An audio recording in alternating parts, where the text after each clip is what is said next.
I had a purpose. I wanted to be one of the best basketball players to ever play. And anything else that was outside of that lane, I didn't have time for. There's a quote from one of my English teachers at Lower Merion named Mr. Fisk. He had a great quote that said, "Rest at the end, not in the middle." And that's something I always live by. I'm not going to rest. I'm going to keep on pushing now. There are a lot of answers that I don't have, even questions that I don't have. But I'm just going to keep going. I'm just going to keep going, and I'll figure these things out as we go, right? And you just continue to build that way. So I try to live by that all the time. At what age did that goal become crystal clear? I made that deal with myself at 13 years old. At 13 years old? 13 years old. That's the you deal were I made. crystal clear about it? Crystal clear. And where did inspiration come from? The love of the game. The love of the game, the challenge. Like I would watch Magic play, I'd watch Michael play, and I would see them do these unbelievable things, and I'd say, can I get to that level? I don't know, but let's find out. Let's find out. And so that curiosity to see where I could push this thing led me down that path, I think. I had a summer where I played basketball when I was like 10 or 11 years old, and here I come playing, and I don't score 1 point the entire summer. Not a free throw, nothing, not a lucky shot, not a breakaway layup, 0 points. And I remember crying about it and being upset about it. And my father just gave me a hug and said, "Listen, whether you score 0 or score 60, I'm gonna love you no matter what." Wow. Now that is the most important thing that you can say to a child. Because from there, I was like, okay, that gives me all the confidence in the world to fail. I have the security there. But to hell with that, I'm scoring 60. And from there, I just went to work. I stayed with it. I kept practicing. I think that's when the idea of understanding a long-term view became important, because I wasn't going to catch these kids in a week. I wasn't going to catch them in a year, right? So that's when I sat down and said, okay, this is going to take some thought, all right? What do I want to work on first? All right, shooting. All right, let's knock this out. Let's focus on this. Half a year, 6 months, do nothing but shoot. All right, after that, all right, creating your own shot, and then you focus. So I started creating a menu of things. When I came back the next summer, I was a little bit better. I scored. Yeah, it wasn't much, right, but I scored. And this is 12, 13. 12, 13. And then 14 came around, back half of 13, 14 years old, and then I was just killing everyone. And it happened in 2 years. And I wasn't expecting it to happen in 2 years, but it did, because what I had to do was work on the basics and the fundamentals. Well, they relied on their athleticism and their natural ability. And because I stick to the fundamentals, it just caught up to them. And then my body, my knees stopped hurting. I grew into my frame, and then it was game over. Wow. Were you always competitive from the day you were born? You were super competitive? Competitive with things that I participate in. So I'll put it to you this way. So basketball for me was the most important thing. So everything I saw, whether it was TV shows, whether it was books I read, people I talked to, everything was done to try to learn how to become a better basketball player. Everything. And so when you have that point of view, then literally the world becomes your library to help you to become better at your craft. So at 13 years old, I had a I had a kill list. And so, they used to do these rankings. It was Street and Smith basketball rankings. And I was nowhere to be found, because I was like 6'4", scrawny, like 160 pounds soaking wet. So I was like 57 on the list. And so I would look at 56, 55, all the way up to number 1, who these players are, what club teams they played for. So when we go on an AAU travel circuit, I got to hunt them down. Right? And so that became my mission in high school, is to check off every other person, all those 56 other names, hunt them down and knock them down. So when we played at 13, I would size you up and see what your strengths and weaknesses are. How do you approach the game? Are you silly about it? Are you goofy about it? Are you good at it just because you're bigger and stronger than everybody else? Right? Or is there actually thought and skill that you put into it? Right? And when I'd play to my weaknesses. I always work on the things during those games that I was weak at. Left hand, pull-up jump shot, post game. Right? So I have a strategy. What was really your work ethic like, and for how long did you stay disciplined?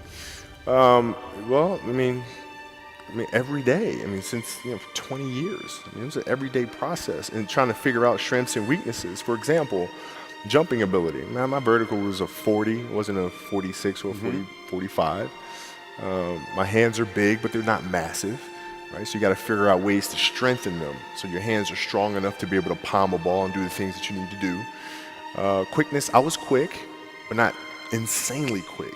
I was fast, but not ridiculously fast, right? So I had to rely on skill a lot more.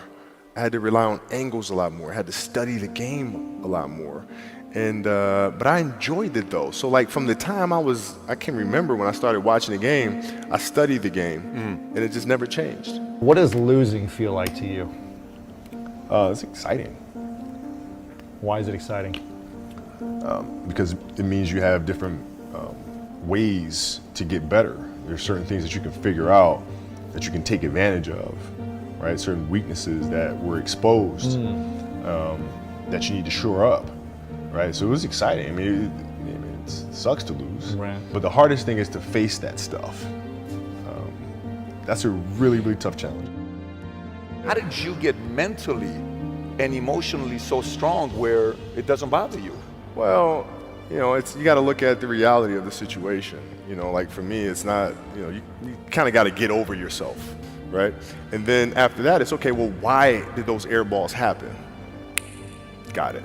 I didn't have the legs. So you look at the shot, every shot was online.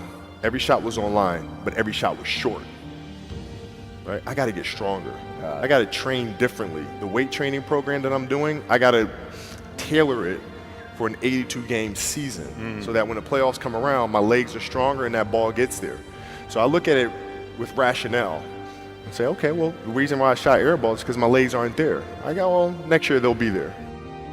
Have to do the hard stuff and watch that game and study that game to not make those mistakes over and over again just because you weren't brave enough to face it. So you got to deal with Face it. Got to deal with it. Face it, learn from it. You don't want to have that feeling again, do you? Right? So you got to really study it, face it. And not to say you'll win the next time you face it, but at least you'll give yourself a better chance. Yeah. It's an obsessiveness that comes along with it. You want things to be as perfect as they can be, understanding that nothing is ever perfect. But the challenge is try to get them as perfect as they can be. And what can you do? It's in your control. So control what you can. You have this mindset, but how did you develop that? I don't know if that's what you call the Mamba mindset, but how did you develop that? And Well, when did it start? It started in middle school and high school. Because a lot of the kids that I was playing against were inner city kids. And so they're looking at me as if, okay, this kid's soft. They felt like they could try to be physical or try to intimidate me and do all this other stuff, which they couldn't, right? But now I'm saying, okay, well, you're trying to attack me. How am I going to attack you? How can I mentally figure out ways to break you down? How can I show you that, no, I have the edge, right? And so that's when it first started for me, is figuring out how to get the upper hand on an opponent that way. And what would you do to mentally break people down then? One of the things I would do is, while everybody would be at the cafeteria work, eating and doing all sort of stuff, I'd just go back to the gym. And so that was my way of showing them, yeah, I may be from the suburbs, but you're not going to outwork me. Wow. Like I see a lot of players take vacations with other players that are close friends. And we'll just take vacations just to take vacations, or just hang out just to hang out. Like I never did that. But Why it was a not choice. though? Why didn't you do that? Well, because when I retire, I didn't want to have to say, I wish I would have done more. I don't want that. I played games with the flu. I played games with 102-degree fever, man. We had a game against Toronto in 2000, and Vince was tearing the league up. My back was jacked. So I would be in the layup line like, okay, there's a lot of days where you can rest and recover. Today ain't one of them. Your back can bother you any other day. That ain't bothering me today. He gonna have to see me today. You're playing against the Golden State Warriors. Score is 107-109. You guys are close to getting into the playoffs. You know exactly what happens in the game. You go up, you're about to take your shot, and then all of a sudden, boom, Achilles happens, right? Friend of mine, Nima, he is here just to listen to. He played ball. And he told me, he says, Patrick, I don't think you understand. He says, when I tore my Achilles in high school, he says, 4 friends of mine dragged me to my hospital. I was crying from there straight to the hospital. He says, I have no clue how the hell this guy did it. He went and hit the free throws, and then you walked off the stage. How the hell do you tolerate that kind of pain? You know, I use this. I tell this example, and I think this is the best way to explain it.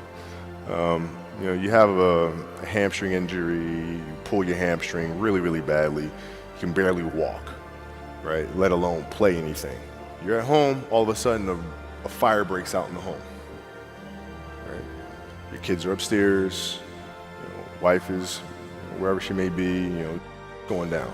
I'm willing to bet that you're gonna forget about your hamstring, you're gonna sprint upstairs, you're gonna grab your kids, you'll make sure your wife's good, you're getting out of that house. And the reason is because the lives of your family are more important than the injury of your hamstring.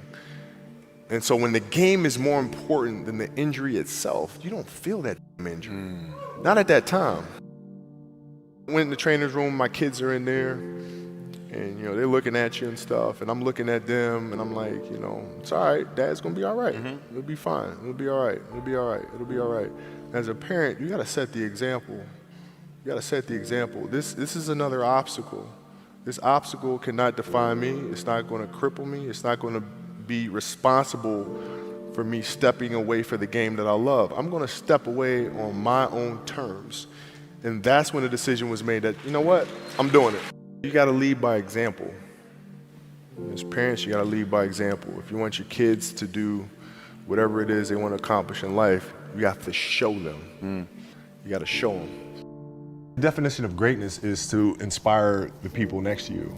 I think that's what greatness is or should be. It's not something that lives and dies with one person. It's how can you inspire a person to then in turn inspire another person that then inspires another person. And that's how you create something that I think lasts forever. Yeah. And I think that's our challenge as people, is to figure out how our story can impact others and motivate them in a way to create their own greatness.